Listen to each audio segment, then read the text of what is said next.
Ice cream cone जो है कैसे तैयार करी जाती है।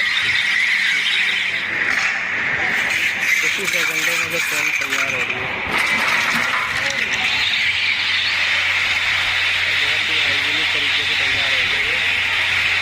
छोटी छोटी सी कोन है, आपने मार्केट में बहुत आइसक्रीम खाई होगी कोन वाली। ये कोन जो होती है इसी तरीके से तैयार